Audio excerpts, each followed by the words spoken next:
Hello, here's my new book, Rebel Without a Clue. It's a sci-fi comedy with a bit of action, or quite a lot of action, and it's the first in a series of Planet Hyman. And I thought I'd read you the prologue. It's set in now, the present time, but the prologue actually is in 1958. It sort of starts the scene, really.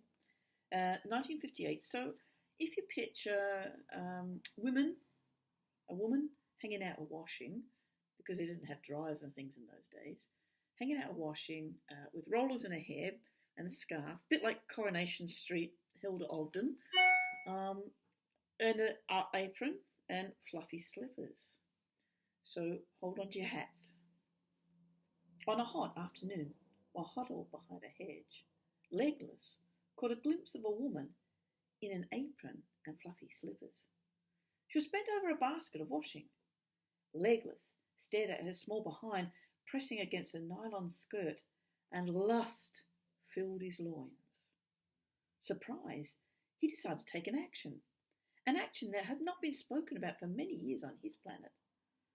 And he had that woman's rollers rattling beneath her scarf for at least 2 minutes.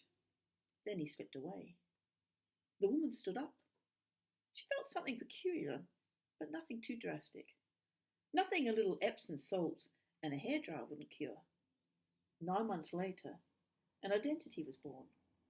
That year, the sale of Epsom salts soared as women all over the world, bending over their washing, had their rollers rattled like a martini, shaken but not stirred. Now, I bet you're wondering where the inspiration for that came from. And I suppose really it would be from my mother. She didn't really wear rollers or anything, but she loved hanging out washing. And she was a very particular woman, very liked everything perfect. And so she would hang out the washing from the biggest to the smallest. And like a line for the underpants, a line for the bras, a line for the socks, all matching. And she also liked all the pegs to match. And sometimes she'd be so engrossed in that she never noticed my father sneaking up behind her, looking for his conjugal rights, or a bit of slap and tickle, as he liked to call it. Of course, it was years before I understood what slap and tickle actually meant.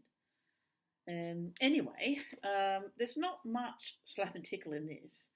There's no more washing involved in this. More of there's kilts, lots of food, lots of women, and lots of misunderstandings. It's really about people visiting Scotland with absolutely no idea what Scotland's like, apart from what they've seen on BBC. Till next time.